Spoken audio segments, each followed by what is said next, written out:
Joe. Emma Mwakwa ba de Ahenkan 93.3 FM so braso. So memu samwa ya sake ne adumre yesi hu adwa. Na ya de baso Mwa Kasiebo ni na de frapu ye mantam no emu. Achem abu baby ya tie eye Kuafra Kuma Studios. Kuafra Kuma Batampani studio na ya tia. Ya baba chone srani abasa ede amawo. Na ebusuansam ya di bebu abu no firi kwadwo apel. Kasiebo dem. Dia wo betie bi ane se. CPP amanyokwo ne say we have the men no. Omumbra na say men no. Aka slimachofo nkwa. Dom kuma wamra shebedwe fie su kire mu sa budget no wamunyi ntumu. Sanso ana sanfufuro mu awo bete. Sa ani pipi for aka kire political parties awodro say wamunhwe na mabunu wamomani enko mo. Afai anka ne suafo abedie kire wahwe wo man Ghana sikasem so. Wa kire se economic management team no wamedi wo man Ghana hwemo. Na abusua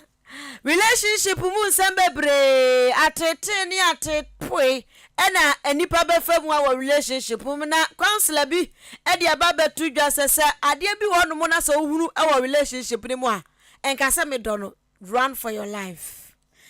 Wani wonyam for Mavis hawa kumsen eye wasuafo wo hwenso mu namoso wakasa kire se ne wamu demra foforo kwagu aposo wamu behwe ade abo enama wamu wo ensuo mu eban ma yemfa seda Emma Jubilee Hospital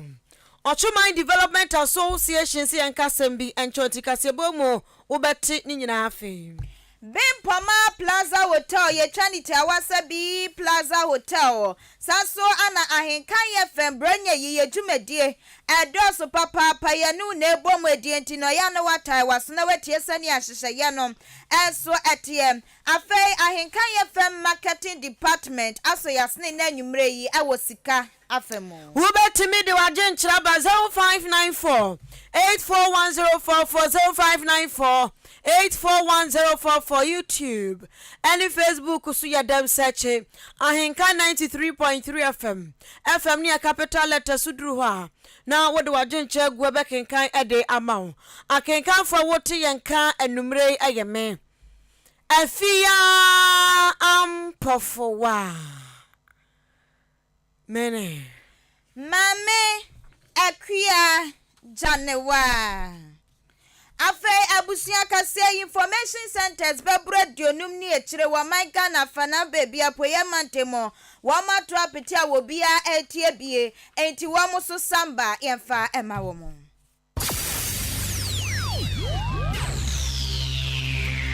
Ahenkan 93.3 FM Ahenkan Kasiebo yo bomua ya jibebia Anuti Kasiebo mubati anka ewo End Time Information Center Achim Asanteman Kwasiapia online radio ewo Asanteman temu Kumasi Aluma Suta Information Center ewo Jiwani Kwanta God's First Information Center Achim Betnase Alternative Information Center Yausero Kanyame Information Center ewo Achim Achikrum Cooperative Information Center ewo Achekrum Dia yesu tumi ye Information Center ewo Achim Dwaha Awurade na ye Information Center Achim Apreku Gode Waye Boafu Kojo Kumi eye David Ba Information Center Dimpa Information Center Achim Asani Kosiewa ewa Kosiewa Krom Osono Information Center ewa Achim Esam Abnasemai Information Center wachim Abnase Nyame hine Information Center wachim Ofosukrom Ena Nyame Asam Information Center wo Achim Krobase eye Nida Soni Awurade Prince of Peace ewa Strasi Somwa Heba Information Center so asom se twitwe ewo Achim Dan Intiamwa Junction Peace Information Center Wakokobe Eno Sewa Information Center ewa Achim Anyinase Kusam Information Center wachim Achiase Keka no Krobo eye Adom Information Center Peace Infobiz Watakrasi Tokuya Ebutu Achim Odumase Adwempa Information Center Ojinanko Jama North Chidom Information Center ewo Achim Adubiase Bono Mantemu Abapa Information Center Goka Sumnyame Information Center eye Chirimenken Nyankuma ase eye Nanapia Information Center Da Kingdom Come a police level Asioko Jama no Bono Mantemu eye Duapa Information Center afeya busia ye sha kasia no asem na ye sha sia de afiri wa man Ghana mra hye bedwefie enra enwumre no na mu ana chese sha sia beba mountain so ese ya nu kokopie mu wa man Ghana ye mra hye bedwefie a ani afimpini ni aduonu miensa akoma sika ban de boya na chese donkuma no ekire mu se mu nsam ne ye wram tinya de wa mu je atumo wan betwe ni srani abasa wa mu kaye mposo budget ni se ne wa mu chese yenka bom budget na ntisa wa mu se yenka empedede budget panti se wa mu beje atumu pa de lalai enya de bi betimi accident wa man Ghana yake yakoma to yeyem wa mu kaya sa de to aso kire mu sa wa mu kinkan budget na so wa mu tie mu sama eya IMF fo hyehyeye ana aban akuruchi egu nkrata so de ba bebo yakwoma nti wa mu dom kuma pa de wa mu gituma enya de yeye na nura ana beto dwa so budget no wa matna se ne dom dodo na ka wa mu de eguma ama tse dom kuma no so aka eguma ma ne ntiase fita ye adwuma nti wa mu nyina wa magye atomo ese sika akoma sika ban ne de ba bebo ye no ehu ni nti wa chibia nti no wa magye atomo ese betimi aboa ma man ne timi atumpo achese ewia premo kasia ye ka ho sem a ema wasoafo a wasoafo a wono ana kopie mo mrahye bedwafia won sem nyina esi ne naso woni monyamfo wo sai chei mensa bonsu edi mu kirekire mu nyina to dwane nam so a ema dom kuma ne gitu mo wade won sem nyina to dwa chem sa bibia de mu perfect Ghana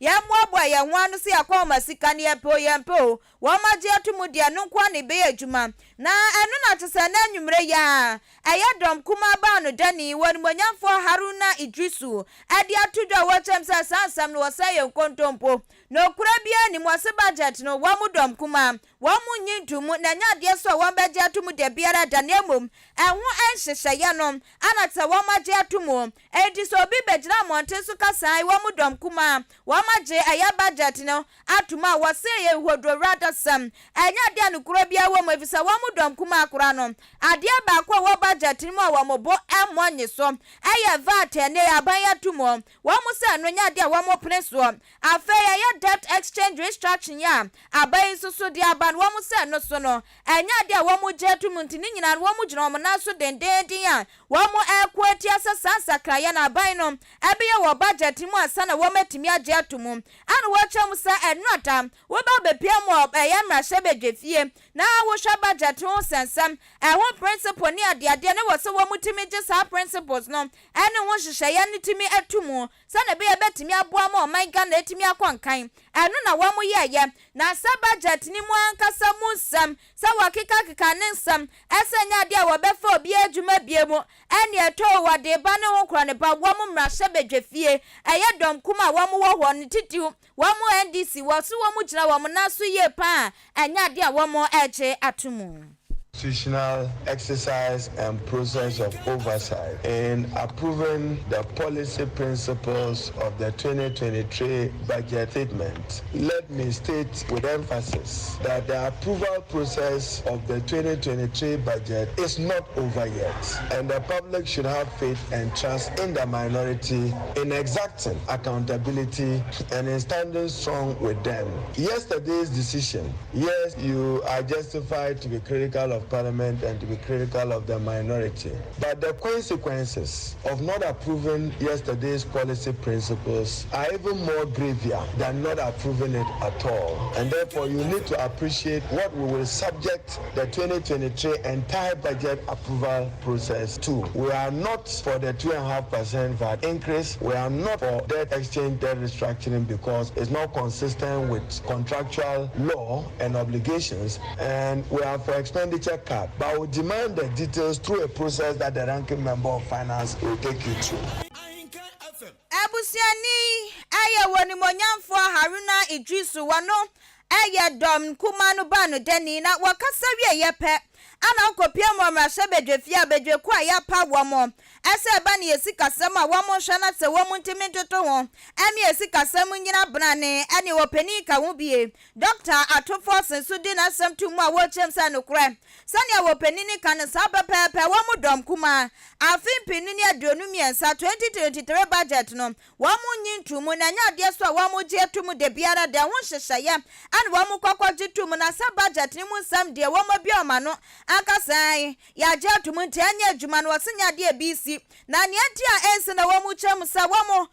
kwama shebedwefie bi efise ya bekinkan budget di womo ka guaban ya ti so boyaban ya pa so ase wonhwe na taxes atoma akomako aduonu miensa 23 na wode ba ye no emu mienu enya de wo mani je wonti sa mienu no enkwase se wo be ya sakra ye wo mu na watoto mienu ni ye no wo mu gina bebia wo mu gina wa kira sa mienu ni ye vata ene etimi akosoro akodu wa hani chichemu mienu echipo num 2.5% enya de wo mu je atumo afa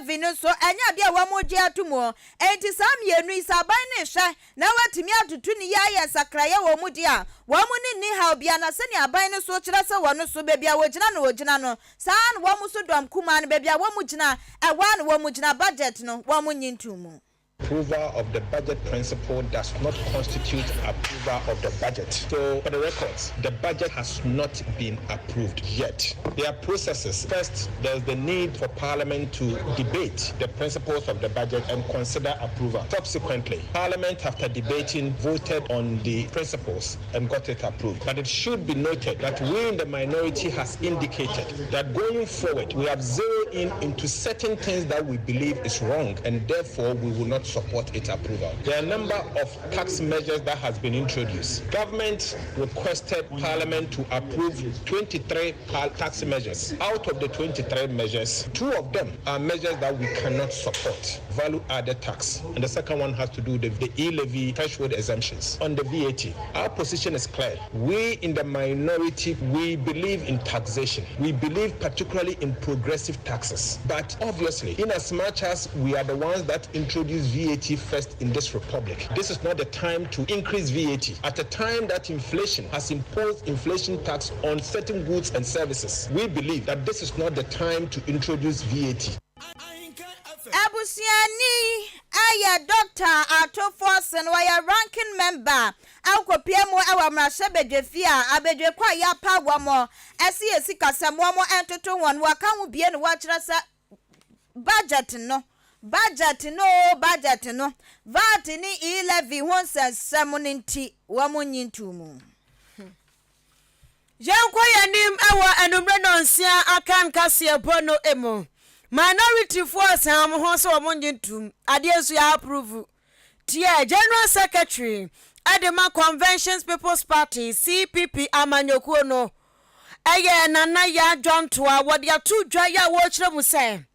Ghana sese baby awie akwakoduro no anya kura yadu ebum na NPP amanyokuo no so womo ya fechire tisade ade bia amfa womo ho ased womo nyehwe na osese suban womo da na de wo Ghana ha se no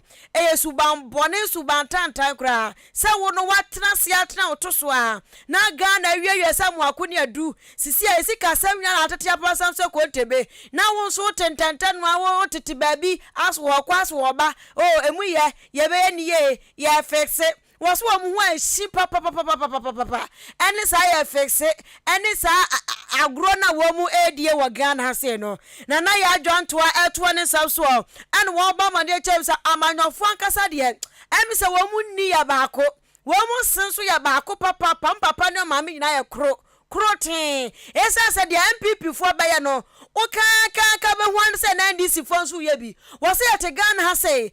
a minority 11 bar. One more boss, a mammo, yampino, near tea, one more dark root sometime. Any happening. Sa 2023 budget no so and a VAT no yampene and a high yampene 11 adentina mo 1.5 for everywhere and 1% aba adan here for mu no mu biema na yampene and yakwa approve budget no and was suro minority for ni jemfitem pa was suro womo timi ka sam na for bedru parliament dandru wa na wono ma as wo mon ka hwe as wo munim bone as wo munim hwe wo papa ma no mu sisi ho na ade an age atum ento se minority for no so no wo mon ka no no se Ghana fo adwene dom so Ghana fo ni dom so se bibini na se ba parliament ya e minority fo de betimi akasem na ma bo atwe ade ne da wure kakra ni atwe so ntonto na so ekoba ne se minority fo no betwa de Ghana fo no so wo mo ka asem na eduru won mo sesa ma no dia ene akoya na se ye bai say yes ya budget budget we say approve this sika no de 2.5 minority for mutimi nya ho hwe omo kasa keke wo mo nkyere so betimi aye bibi omo nkyere so be make sure say Ghana for entua 2.5% like that is the NDC minority in parliament because ye ni parliamentarians omo na represent the minor group in this country the voiceless. Why are we here? It's all along by here casting and nobody has interrogated why you mismanage economy. So now as if say form as I say it doesn't really matter the Ghana ni be go through. Yes, it mean creating jobs in Mamodia the more so we ye juma next we be to your car sometimes when you post to go outside the whole bit sika because the whole cost of living and yet that high whatever it is a do baby next a would do woman ya do come me do crowd me a creative do ama abanya dream be baso who create opportunity to be kwa bruchly if by the time we realize omo ye juma no kra no because inequal opportunity they say omo ye juma no kra be je juma say omo person omo kwa bru anase fo ya kukuru omo akwa UK man mu akwa edi omusi awo wano no ho asem na wo ka no wachire ho no nipa wuti ni kan eye general secretary church for penny oba abesia na no ate papa no ka asem so oponche Convention People's Party CPP for church for penny no na ya adwanto a na wo kire mu biam se ye kwakwato aba afimpinu ani dunsia no ani pipi amanyoko ne ka che Ghana fo eto ya mrade edi wo mo nsafefa ye tiri hu ne sabe ye to ho a eno mo ka che say they have the men and we have the men ya wo man canteen ka body gas elan gas fo ni bu ho ya wo mbabua ma economy no ba bibiara wo hye bia kwotwe ne twede atwe na firi abo so dia besi petem ma ya horo no adwale no abone pada na na economy no edashirem chese Ghana fo say ye ni beje enti wo se the men wo mo ka no mo bro fo sem no na ka wo se Ghana fo busa mo se aso men na mo ka ho asa men na mo se budi wo mo bebu man no o mo mo bi di nkyira ye ni ye hwe wo se Ghana fo so say ye ho aye doko ya mo anti ya musa en wo mo keka brofo na we have the men wa anti brim ya ni so poto brim achichi ye nyina na ye nyina ekoto aba no bum Ghana for fan na to abade ma NPP esan sa we have the men asem no mbeka ye no it was Ghana for ya miskate pa ya miskate big miskate pa ani aya no so ma ba to ya mrade and we have the men they say akasile machofu ankwa goro boys nkwa ena chese wo mabo yan abra yesu ento se won de se da foforo bi samanyoko foforo bi firi baabi no obeka chese wo mema no a me ya mistake ni bi mo mistake ni ya printer ni ambuso mo se mo point nkyira yan se men no asumasi wo benten ya ka ho bi ana kwasu ya ka ho bi na ya manu nso ka ho bi na afa ya hunu sampa men no wo mu nie wo se men ebu o mo number bema buonu mo wonu no kwa bampo ye enti emema no se man se woman fo ni bi ene se si wo mu ebu eman no what is asem we be da Uncle J Akufo be di president o TB Atamis be di president o TB His Excellency John Dramani Mahama kra no pe bi omo bono so boy incompetence hwan o TB wo ye messiah say wo ye good people na wo see we have the men. But you see, mistake is when they said we have the men, we didn't ask them what kind of men they have. You can have men, but men who are unable, who are incapable, who are inconsequential, who can't do anything. You can have men. When they said they have the men, we didn't ask. We just assumed some more good men, excellent men, intelligent men, those who can turn things around. We are not in good times. And you see, their attitude is not also pleasant. Womusuban so kra bon kan setefu nipa wuti nkan aye general secretary Adema Conventions People's Party CPP amanyokuo no nana ya jantwa abusua enka ne wa man Ghana sana hene futisafo aya ma me mo na kote ne wo ma mi so akasa papa no akasa hwa kwanya wa fast na wa kyerɛkyerɛ ne nsɛm a na kyɛ sɛ n'ani abere yie paa neɛ wakasama chem say MPP aban wamedi Ghana for hwamo bosha wamu she Ghana for nyina wamani so ensem na da wombeka kyerɛ Ghana for na esanse wo bia so ni wa wo sogu nanuma wo beka na no atumunti na Ghana for so wa logo lai afimpi nu ni aduonu wo panima abosome ne da na etosonson ya kwakwaso ba na ne kokromoti power ya di tintim so ma wo mo ese wo mo nto aso efisa wo hwe mfihia na ye di kan a ekwa a wo mo fa so tutu wo mo niema na tse wo bia ni mo ese wo mbetimi aye nti no yansa ma o makwanya no ne wo ma hyase no wo mo mfa nkwa wie ya pa na sanka ye nimpa sese ne bekwa pa dia wo se a anka Ghana force sa o madwen ye pa na mami ya ni abre no wo watch musa hwe economic management team ya mapani abedi echire Dr. Muhammad Baumia wonne siri ni stress wo ani adani de nyina wa kasa ne ana bani sikasam a wonu wakodaru wom economic messiah na tse wode bone wasafo hene ani awudi book tu na nim se na economics book nkwa dia wo beki kemanya sam ketwa national income export ni GDP ni nyina gu ni trim se bofu ntino wo betimi atotwa mamamo na gina na so ye ani wo fruit ni papa no work economic management team wasama wa bom sam na nisan wo chem say no kura ankrofo no wa ma ha wo man Ghana o wa ma ha man Ghana so mu sam a wo mu ka ye nyina nya de wo mu edi so na anka wonu de wonim esa mampani abede che Dr. Muhammad Baumia ka ubi nku ade anka mammo ni begina ne naso wa mu hihye ya wo mu de begu aponsu nyina beboa wo man Ghana amaje se ye gina ye naso me yesika sam gina ye pan sane wo mu ba ya wo mu beka sane ane dollar ne kura wo mu beche ne ne ye di krado egu ne nan ne nsa wanu a wantimi nante wanu a wantimi to ne nsa no na ni ji hu ye pa na tse wo bom so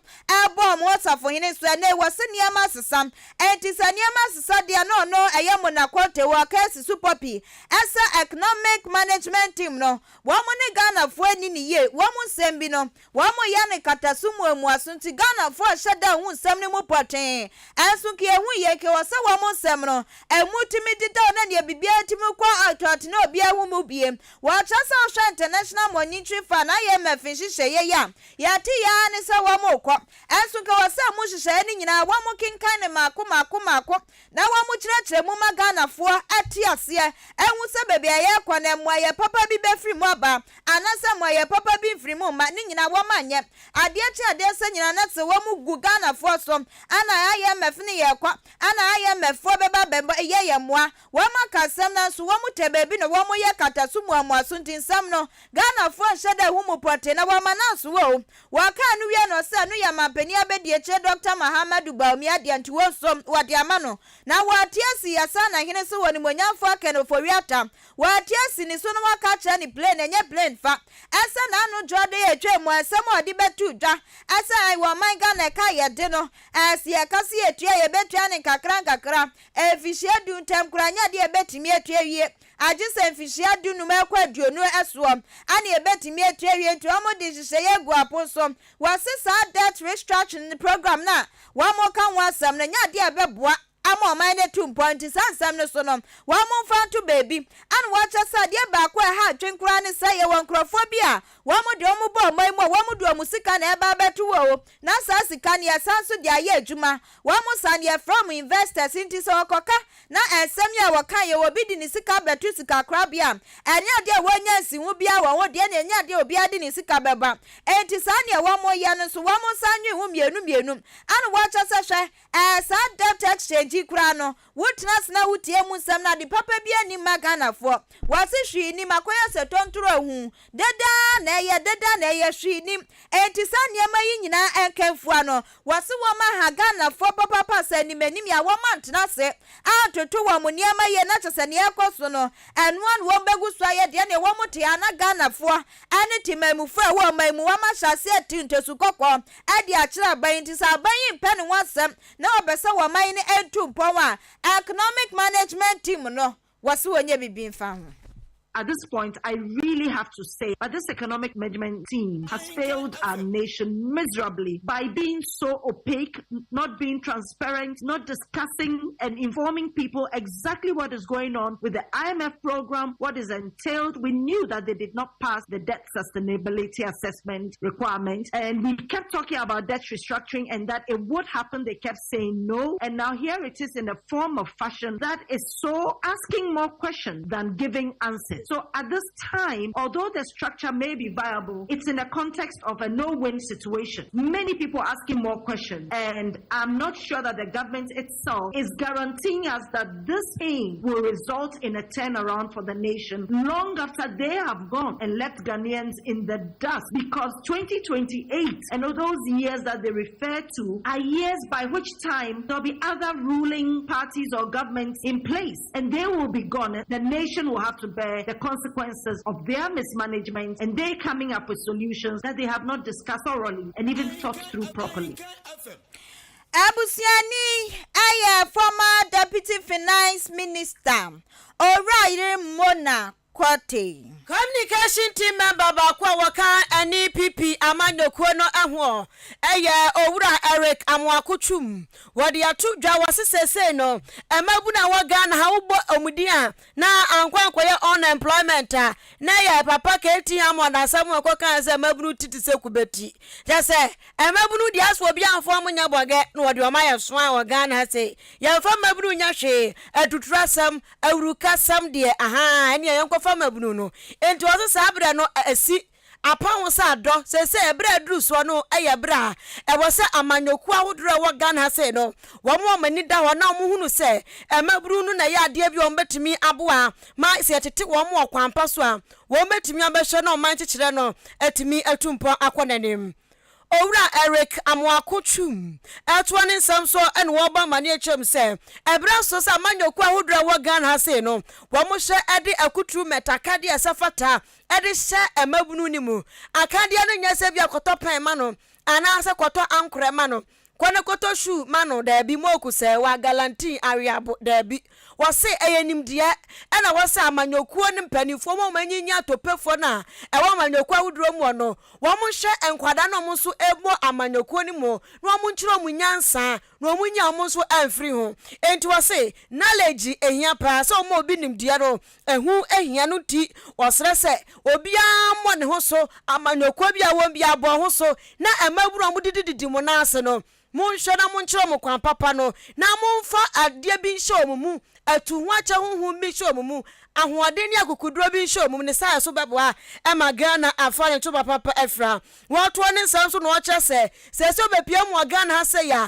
emabu na wo mo amanyoku ahuduro mu no ya shada amfa mo nya asem bia amfa mo nya ne obabia ene ye dia boss ya kama buru na gum ye yamro asafu me yanko ye yanko na mabuni eja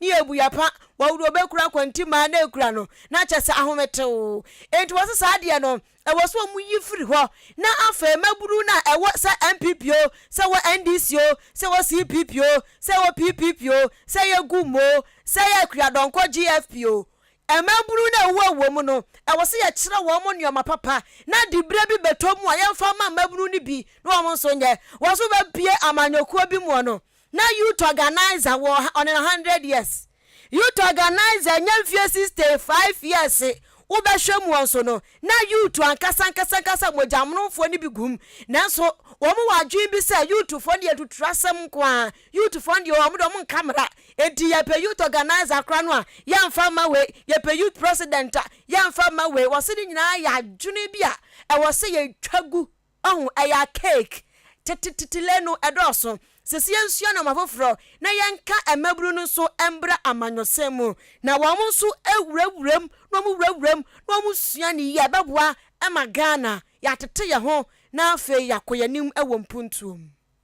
If you have a country that is predominantly populated by young people and you're looking for representation, I believe strongly that that representation should be defined by proper youth so that they'll be able to bring these people along. They'll feel a lot more in tune with the issues and they'll be abreast with current global challenges. All the things that we are talking about as a country, if we're going to do a debt sustainability and what to do with the economy in terms of structure and all of those things, is as a result of the fact that for some reason, when it comes to generational leadership, we fail to actually empower young people to take some of these decisions. And I believe that if we're going forward as political parties, that definition of the youth, because majority of the youth are from 18 to 35, even if we want to extrapolate a bit further, young people who were 12, 13, 14, 15 in the last elections are probably getting ready to become first-time voters. So how do you find young political leadership that would actually appeal to them? So these are things that for me, even across the two political parties, I mean, there are certain places that you go to and the youth organizer is like 65 years old. And the basis for that, I don't know. But if really we want to ensure that we are bringing along young people to make them interested in politics.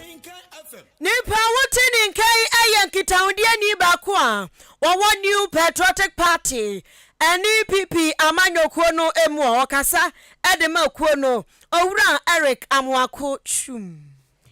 abusia yanyina ne nsemi na yanto aboafo nkra no ntino Bempama Plaza Hotel ye twaniti awasabi Plaza Hotel Bronya ya huhu beba town inti waba na wesiesie nechi enye sa fe na waba no afe na obe ya na menkope baby ma kura na da ana wokwa ya se ha ma ofa ha se na uhu dwan wo santi no boa husi enti Bempama Plaza Hotel se wabie na prano wabie ne gbagaya kasanti no wobetimi aba bajojo won kama na ne dan ne de emususu onya asem ketoa empaso esisi mu ne nya mpa ketoa queen size bed orthopedic kankasa enti enya fe na wo kwada so ama wusisi wo pechi wo kwachi ba be ya wo ya wo swade anopa ni pedwane sisi ne ho so na edan bia so no air condition sasu bomu afa fridge simu TV susu simu enti wo hwemu a wala voila wonu obi ani asem na wasanso wadan ba ko anu no waya ne self content no kitchen mukase ehjem wansa shawa wutime popo wonsa no na ne ahemre wa wo de wonu obi ani asem afei adwuma so no ani ekoku a wodro so so wadan ba ko anu efa nipa mako adua santi bronye ebia wonu wadwuma efo mu pe bebi ehia twetwe nkomo a Bempama Plaza Hotel sabra ewo ho eye boardroom ti nipa mako adua satete mo beko ho edan na condition bom projector susu wom ti we no meeting ebekototin wo ha bia nimo wa ho ba bo ho sam so agina brani ye pa bebi obepark wo car eno so enye hawo na Bempama Plaza Hotel ewo bar ni restaurant intine aduane a wodro nyina no wo benye bi enso wo ho na tio wakoda Bempama Plaza ma de ache no ye ma wo breakfast eno na hu hia pa breakfast no so nya ye pe ne ye kwakwa ya ba wo penti nya wo pe no ne ya ma ne the fruit salad enso so aka ho wo mpe we na wo pe de enti bronya yi kwa bronya yi kwa wono yire ne momma mumpie kakra monkohwe mani so ade na ne atia ne obetimi susu abuki dan na to wo Bempama Plaza Hotel kwa wa dan no edi adida so nya edi nketwa ya wo Italy wo ho ya wa Accra Kofodua Spain ni Holland Netherlands ni nyina bi wo wantini a wo pe no kwa ya ne de ma tu betimi afra kra no abuki ato wo eso ominyama ya fe na mebeba ntime ba me pa cry die no meba da say me ba wana meba beda wo be kwa ne yesiesie wo ade twen wo ntj ma 0249 855396 0249-855-396 Bempama Plaza Hotel ewo Achimoda wa ni Pentecost asafna wa enkwantanum no ana edi ehwe ni mo pepepe na bronya yi Ahenkan FM ye ba ye bronya bia ye ne mo ana ebomudie ebisa mu ni ye nua ye jamu wa ye ni nua bia wo beebi anti ye ne mo anti bronya yi so sa pepepe na ekoso na bronya yi dia ne ye de ball bo akansie ebe hwehwe so eye 24th December 2022 edane ye memenenda ani ye de ball bo akansie ne be hwehwe so enti mo ye ball bokuo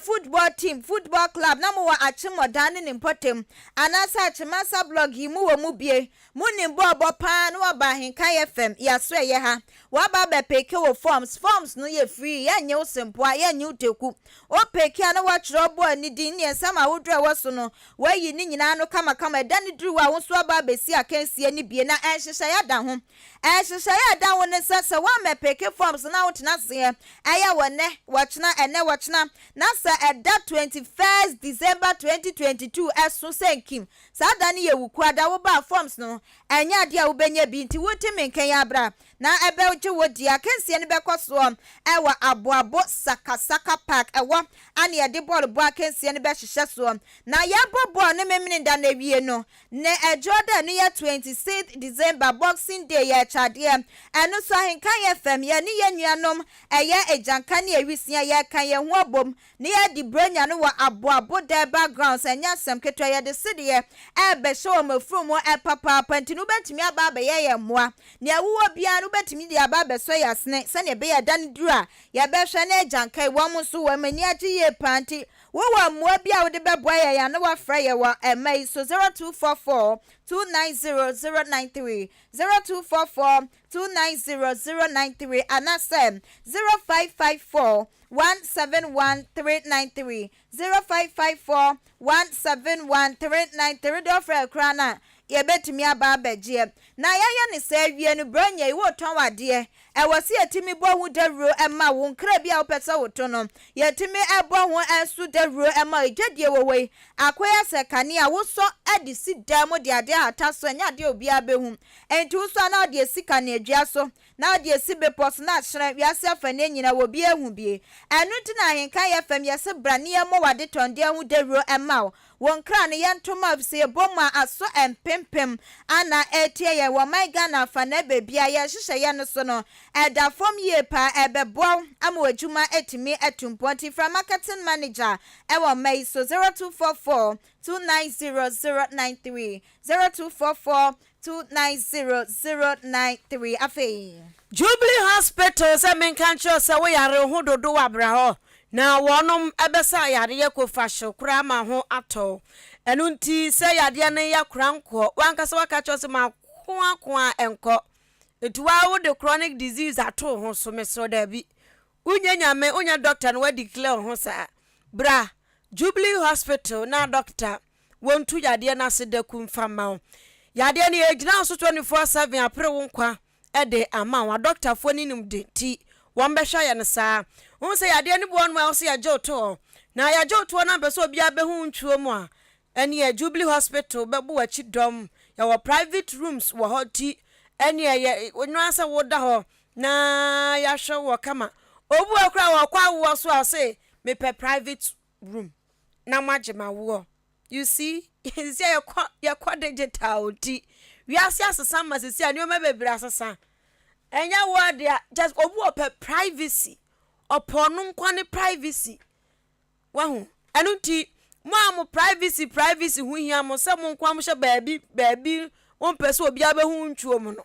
mo ahia mo no ene empom ha eye Jubilee Hospital age abosu ko ba Jubilee Hospital na laboratory ho nti si yan check umojam yan hwe blood group kura wo mu ni nyina won be ye ediama pharmacy wonte doctor tredro ni ma wanya fe na awiabo kakra hyew wo betwi street yakopa director na besrefa da bi one more pharmacy ho antenanta wo fa afuro no so na anu na me ya madwe se kampese me fa afuro adwene ebia na akwa akwasesa na so nyame enanim na mo sere hwe operators for na sere me mo jele eti antenanta ndi onya fa ya funi se krimwa antenanta na ese wokoho na afei ya danda ya funu mawo ya danda ne mawo idanda ne mawo na kwara no woba ehu kwada bu won a ohye ya funu mu a ya pese ya hunu sakra no yo ba na ba ma ni nyina ultrasound and ECG scan machine no ebe sa hwehwemu na akra no woda yie wona yeri na machine be hunu na ya bo kokko de eso wudi obu won ma yeso ohia mo japanti okwa wo so na doctor fa cheche ene Jubilee Hospital na eso ko san cheche nyina om de be ma kwa theater honti bibini wapra yesi operation ombeye e de ama surgery no wombeye de ama san say theater e wo ho ya de na nya ni nyina e na yesi kansem ebu on ma ekasa kire nti omo counseling unit hono mo a wo mo ekasa kire ayafo no de o se ye kasa kire no no otwitwa nyoma bi so adwendwen ne de ekeka no nyina wo mo ye no sa edema o wani ena ekura wani atese torch ekwa menua awre ho pa no nti wani no ekura nyame amma wo sa na wani gusu hyiren na bibinti wani no ekọ offer temperature recover show na wokọ Jubilee Hospital Eye Clinic Rome show ye pa diabetes and hypertension clinic so ewo ho ya eno no won show kama pa wo mu ncheche education koso ti aduane yese wudie yese Friday anapa bia wo mu kyerese ne ubedi di ya diabetes ya ne ne ya kyerɛw na we yese hypertension for mumbra yenche mu aduane yese wudie adura yese mo no kama kyerese wapo mudidi ehia wompa ena kantin wo ho aduane no nso nya ya no munuane a magi ni hwan wudi ase frem doko te say yi drink bi e ba so fresh taste say doko da bi we eye aduane a wudi a ye hu se aduane we ya ma ya afo Jubilee Hospital canteen no eno no insurance so eye adwuma 24/7 enu nti pomachira kwan ewo achem odan aboabo kwantempone so amata sam so de so ane enumre se wutwamu a ubon se Jubilee no ntroye no aso green ene white Jubilee Hospital omintimbrim oba ya che ye meka Jubilee Hospital no mafeme nana afia ma atwa osimi ko Jubilee onpuro ka Jubilee enti Jubilee meme nana sab na meka na je Jubilee enye na Jubilee frempani 0244 575799 0244 575799 and 0241 784645 0241 784645 Jubilee Hospital sanso ana ekuo bi aba ya ekuo no se menka cho se bra bedom kuo no na ekuo no be ma wankasa hu se you me ba wiase man ba wiase kwa na me ba ochema mu ase so nyame antome amfa ha kwa enipa ba bia yankopɔ beto afa bia no na wa prese mpuntuo bekoso enu nti ochema development association aba ya wonom eboa ka wo nsabomu na ochema mu ase no akɔ nanim wɔ mpuntuom enu nti mesra opese mpuntuo no buso e wochema mu a Ahenkan FM walk majestically crowd ya chia toge na bra ontimi ntoge a na ne wa ne kakra sa pomanso de kra ne kakra wo de oduru ase ahompo na wo ka se Watchman Development Association tina me ba ya de ankra ta ne bibia be ba ase oni aba register wase ho a enu nti aye 10 cedi po na wo de register busumi bia watua 10 busumi bia 10 busu woni se 10 cedi so de se wo ka se wo di 10 cedi de menua enso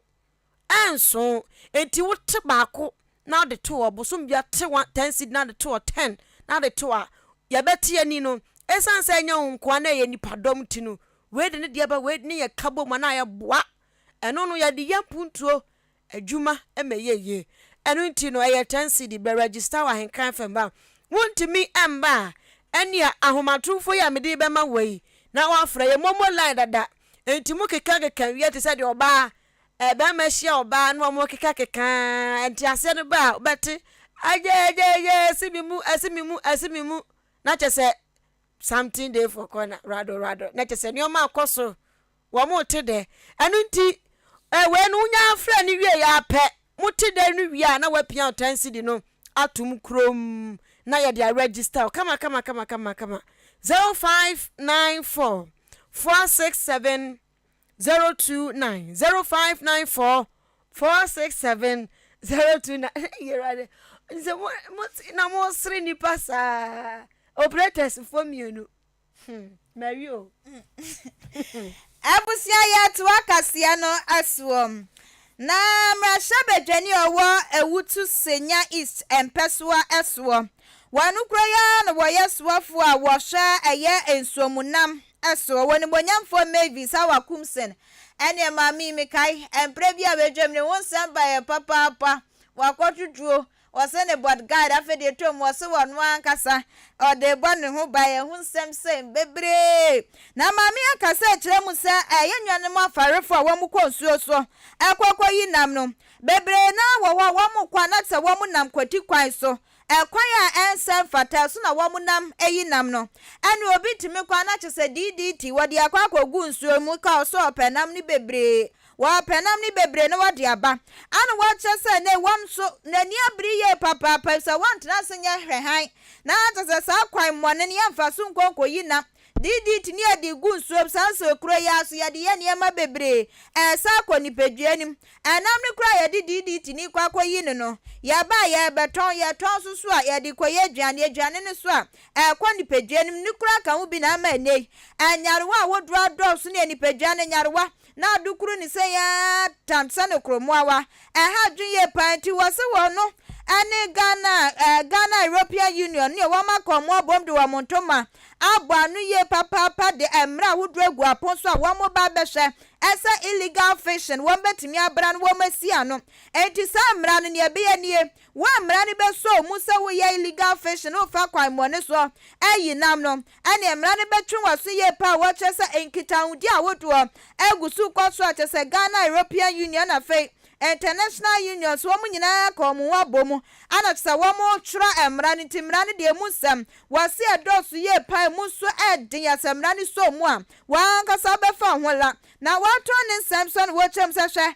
illegal fishing ye kwaso wo mai mu no wase ha dwe na titi ne so ye papa se ne adehye bi wo mu de o mai o madwen se kwan wo mu ba kwan wo mu kwaso de a ekwan bone na won be fa so akwakọ yi nam no waso wo no so ka twom se ne wo no so na ni abri ye papa se wa ne sabe so mu no emra no ane ubedi. Inadequacies in the area of legal framework to fight IUU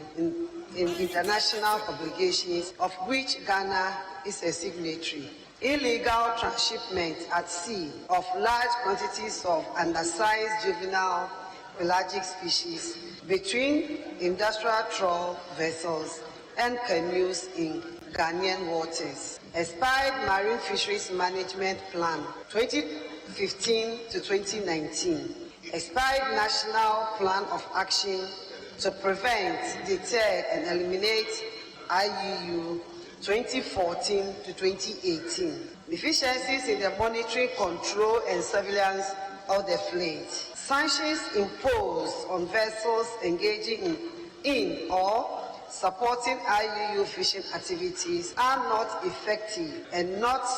an adequate deterrent. Consequently, the Ghana EU-IUU dialogue process was initiated for Ghana and EU to discuss the concerns of the EU and agree on actions to be taken. Enti ebusia anunu ene ni abri ye pa won monyamfo Mavis awakumsen wa manesuwa wo wi na wo trust the watchem sahwe emre ya wo kan wasam no wano wode akwa amachasa cabinet wo maji atumu se eba be ye adwuma anu ti wonu na ni abri ye papa so wode ba be hihye so na wo trust na watchem sahwe wo close season ya wo mo de hihye so ya na safarfo wo mu nyina atifie wo bia kwa pusu na ni nyina susu ka mu bie ndi wode atsidwa kire mu se ene dedwe ya ne ye mene ukasai ani wo kwamra hyebedwe fie sansem nyina wode to mra hyebedwafo na ni mo musu di wo se ebo so wo magye atum se wo se timi ye adwuma se ne be ya wo mu kokọ yi nam no wo be fa kwan paso ede eyi enam no. Ghana has subsequently taken the following actions after meetings. A new fisheries and agriculture policy has received cabinet approval for implementation. It will be the basis, among others, for the preparation of a new fisheries bill. Cabinet has granted approval for the enactment of a new fisheries act. Legal review meetings ongoing with fisheries consultants from FAO to complete drafting instructions on the new bill. A national plan of action to prevent, deter, and eliminate IUU 2021-2025 has been deposited with FAO. A new marine fisheries management plan 2022-2026 has been developed. One of the measures in the management plan is to conserve fish stocks and further reduce over-capitalization in the artisanal sector and industrial sector. Closed season implemented for 1 month for artisanal fishers, 2 months for trawlers, and 2.5 months for tuna fleets, respectively, in 2022. International say no ntiane wo kwanso su kwa koyi nam na wo nim di tine won kra ne ba wo di bi ka wo kose kim na wo munsa so mu ene wa wo giregire o wa na wo di uti akọ enti etwa wasem ebusiani ye woni monyamfo Mavis Hawa Kumsen mrasha bedwani owo ewutu senya East empeswaso yanko yanim ewa Kasiebo no emu empe bebre ade baako aka dasani hu awantimi enka ne hu awantimi enya hwe enu de wo ye hwan kra no enka ho a age bia ye Roman sister ana ye Roman father ana so senkofo tumutu ni Tafribomski uye bi senya sana ye nipa nyame abowo na wo so age atum se nyame na bowo a ene ye aware hu hia empratwe ehu hia empratwe wi awade ehu hia pa empratwe bu a wo twe a wo na mu kwa se wo na mu ani resource papa bi amba profit bi ani loss nkwa se oni nam se yede ko bi agu nkwam se oni nam ani na empratwe oni o say utwa wani kuru empratwe no ma high left empratwe high front empratwe just enkwala totofe wa bogafo nyina yesu wo nyina ye dating ubuso wo say ye dating ahometesem abufu sam ni dating hwe ya ne fe omo be ware enkwala kitigiti nyina say omu nyina anim dating na dating no so mpanifo no mu dating papa bi no aware no ebebre no na ebre pa obuo no mu ababusa no so won ka ni dating mu asem a agire ukope potomanto man kasade ma esanse complain no obe ya kire no wan hwe betom wuram enti family counselor baako ya wo Ghana hanuma ne din ade maami Fibi gbesemete wode atu dwamebo di na kimu boni trinko cha ho wa me thumbs up Fibi gbesemete masa bobiem vimpa gbesemete mami asam wa wakanya ne se ema bi wo no mu a ewo mu bra papa ewo mu mpratwem empo awadiem na ose ade bu no mu asam twempra no akwashep no mo kwashep ewo se mu hunu se ewo se no kuradie ebam enti baako aka no atwantro baako no atwa baako no ase atwa biem wo so o miku me de ache no watwa baako me de ache no bahu ase ba ma na asa atwa biem na de ache na chese wo twa ko na chitin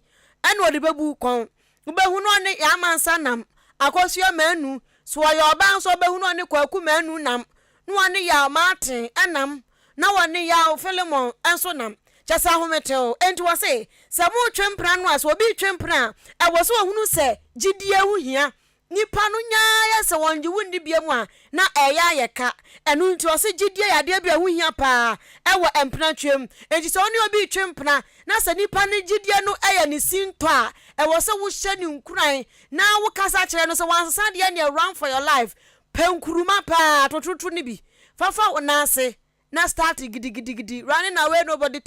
tawodo nyasa no mka no dwane paaje wo krankwa a Church of Christ for your nyum bia say dwane je wo krankwa dwane je wo krankwa Lord way and share with you so him Lord pa Lord na wo share the china odane tinsiero enti dwane je wo krankwa Jani je wo krankan Lord way and share with you Sa wo share with you abada ni jinsie enti wo say am pratwe mus wo ba ma no nya ya se me no wo twantro nketenkete kwa hu se ba mo nya faithful oba onya faithful a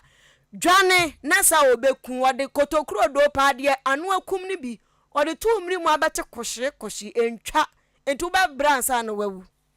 Get to know the person as soon as possible, and also state clearly what you're going into. I'm not saying people say tell them your expectations, but explain clearly what you see in that relationship, kind of relationship, that the kind of commitment that you want to create. There are much bigger things to discuss and to consider. Cultural and religious factors also play into relationships, and I don't think we can cast that aside. If you were looking for a monogamous relationship, in no way, shape, and form should you entertain him being unfaithful to you. It's really important to just sit with it, really examine yourself, and really express what you're looking for in a relationship.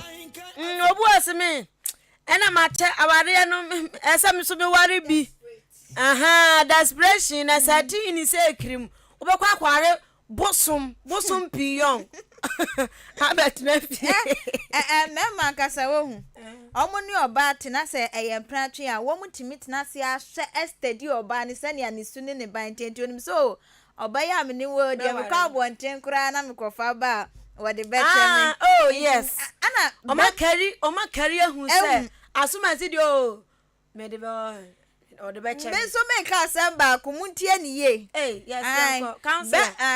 But your man and tia. But Samate, young co. Me say, back where councillor been a catcher was a bema be animal ball bewari sure. And so a bar unim bema bewani. Bema nan was a sian so or bewali one him. One him. Baba so was so. Bema let me was also adentina bema no kwana so. Was it bema di onim? Basu mesia me nini wo me no. Aha, me wale no. We me wale no na so ba eye din sa ubehu. As bema betimi adada one man. Hey. A man yenye careful. One more pretend you. Papa. Oh, hey. And I mean who manane. Papa. And I mean who no just a me singing a minute. Oba me ana. Yaba ma. E fie dan mi shia ba ku bi. Mi shia ba ku bi na mi jina. Ye nim ha me faka. Oba mi chai bo bi sam se mi sani a me kasa na se wate me kasa o baby dan am se bra wu ni me. Na ode ne nsa ko nechi. Ode ne nsa ko nechi ni nsa ba ya ka wa na ehye ne we yi de ahye ne nsa ketewa na mi san senti ni ono a wa ye. Mi de bi sa.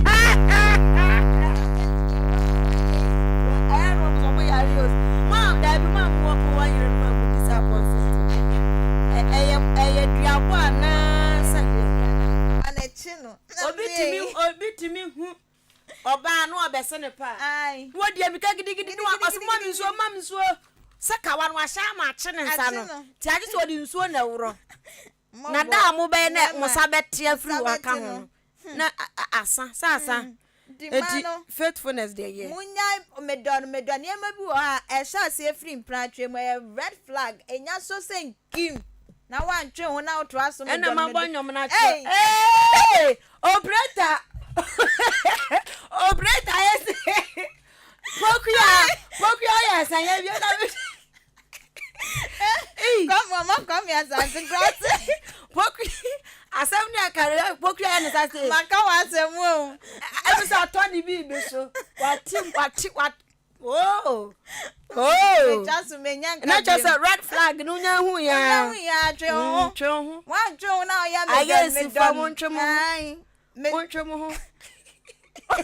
That's my head. And not just on the yeah, come here Saturday. Yeah. Yes, I was watching. When me am the back of 2 mama why? Now I publish it. And practice up there. Ayo bia the sentinel kwala ba ni jim practice. Some more day. Hey. Oba ni be ma wo ho wa fo wechi ba ku mienu so me don me. O wale anu wo beye. Wo wa chance ye no. Nyame nkyere ye kwan. Me one thing ade bia ya. O yo ba ho. Ya enyo bu afa ye mpai bo. Because nyame ankyere kwan a obey mistakes bebre nti nyame nkyere nipa kwan. Na mema no om de o madwe na ma ne bi so de o madwe na ti yanji se yanji nipa mpu ni so wo ye oba so ye be ma ti se yan ma ne bi aware pa no awro ne nka wa na gu ho o simu e no ate asim adan obi ka bi chairman really ade esi o se hwe esi do obi ase ni message o se mema na we bema na kasa no se oba sisu a wonim hwe ni wakohia bema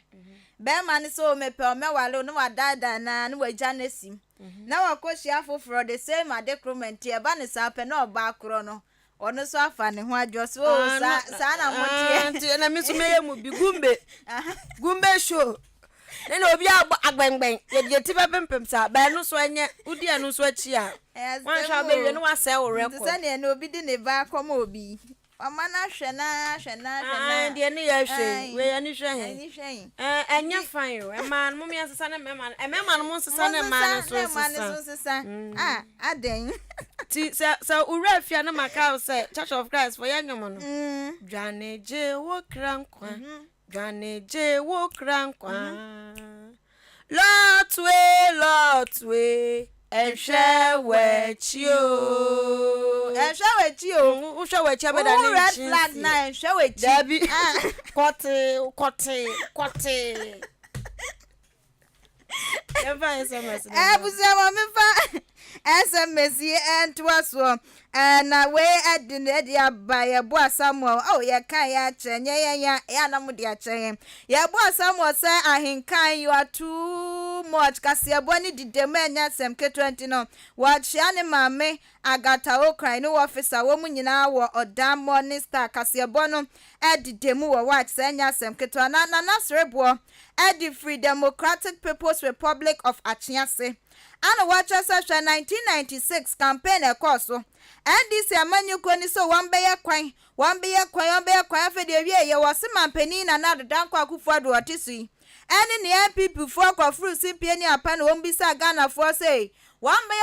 beye kwan no komo de we kwan no wo be kwa kwatitie dia na omu bisa na Ghana fo say ekwan de ntimi titini enti obisa o sa fa dia ba ne sai ana MPP kro ya fa railway lines na omodebo nwasafo hene ne yebeye wasi we ya nhwe ya ebe